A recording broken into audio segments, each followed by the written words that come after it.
So the first step in Photoshop, what I mostly do is directly on my first layer, on my original layer here, I'm going to rename that to original.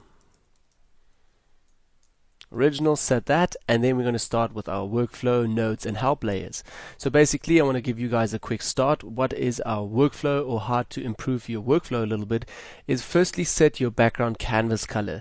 This is because if I have, say, a very bright image or a high key image, a very light image, I want to set my background a little bit darker due to that fact that when I Photoshop on this image and my canvas is very bright, then my image also gets a lot brighter than usually. So what I mostly do is I'll set my background over here, press right click and set my background to say black or a dark gray or some darker colors. The same applies to if you have a dark image. Set your background to a very light color so your image doesn't get too dark. So I mostly go to custom, and my custom is at the moment here, set custom color, to set over here some darker grayish vibe. Okay, and now I'm happy with that and I'm happy to work with that. Then also at the top, my menus here are all colored. This is because if I'm looking for something, I just can go up here, say filter, where is it, blur, and Gaussian blur. There it is, quick and easy, and I can find my stuff very quickly. So I want to quickly show you how to do that. Go to edit, go to menu, and you will be directly brought into the keyboard shortcut and menus window over here, and in here you can tweak everything already. So first up, you will have to go to your menus over here, and then you go all the way down and say filters. You can adjust any menu that you like. If you want to also use keyboard shortcuts, I mostly just adjust my menus. Then in menus, I'll go all the way down and I'm looking for, say, the blur menu over here. Blur menu, first option that you have is either to put the visibility on or off. So either it's not in your menu at all or it is in there, and now you still have the option of putting a color to that. If you press on here, I like to put it to a red color. And then we're going to say OK, and once we say OK, it has directly been overtaken and now it has been saved in your menu. So if I go to filter, have a look, blur is back to red, and now Gaussian blur is still orange. So if you want to, that's your sub menu. You can even adjust your sub menu colors. You can adjust any color that you want to there, and you can blend stuff in and out. So work a little bit with that. Okay, now to our second step, which is our help layer. And what we're going to do is basically, I mostly, before I start retouching, create a little bit of a help layer just to point out what I want to retouch, what I need to retouch, what's already pointing out for me now, and what I want to retouch.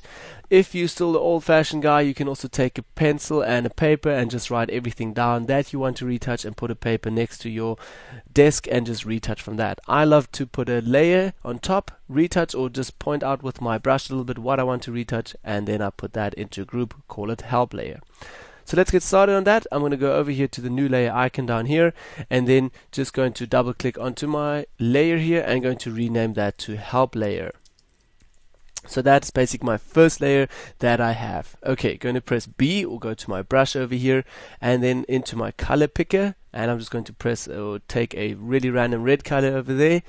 Then also I'm working with a Vacuum Continuous 4 board. For everyone that has this thing not, it is really the best thing to start when you're starting going more into retouching and doing more work. A Vacuum Continuous 4 board is really the way forward. Okay, I'm going to over here just select a brush quickly and my hardness all the way down. Due to the fact that I have a Vacuum Continuous 4 board, I can just scroll here on my wheel, change my brush sizes really quickly. Or if you have CS5, you can press Ctrl Alt together and also move left and right with your pen or with your mouse, and you can change your brush size over there. If you go up and down, you can feather your brush size. So this is really handy from CS5 already. Okay, take my brush size down a lot. And now what I'll firstly do is just point out what I want to retouch. So first off, say for instance, if I go to my liquefying tool, I say everything that is green has to be liquefied. Okay, so over here I can see I need to retouch a little bit on these cheeks here. I want to retouch that a little bit, and over here I want to just fix that a little bit. And then sometimes if you have a bad nose, maybe a little bit on the nose here. That's all. The mouth still looks good. Maybe just a little bit over here. Push that lip in a little bit. Otherwise, that's already for me looking good. Now, if I retouch for a client or for the model, I don't tweak or liquefy the image too much because obviously you want to keep it a little bit natural. But if it's for my own work or my own portfolio, I just tweak it and do whatever I want to for my own stuff. So you have to put those boundaries between those two things. Okay, the next step what I mostly do is go again to my color picker and I just say a red foreground color, and in here I point out what I need to heal and clone and retouch on the skin. So first off, I can see all these little blemishes over here.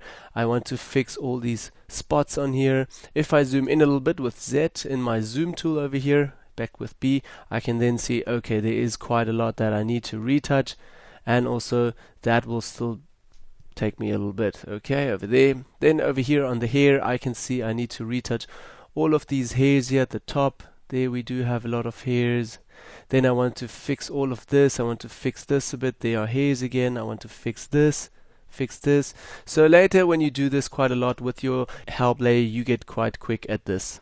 Okay, then I want to fix this with all these little pimples. We want to take that out, fix that. That has to be a very high key beauty image. Okay, then necklines, you definitely want to take out all these necklines. They're not beautiful at all.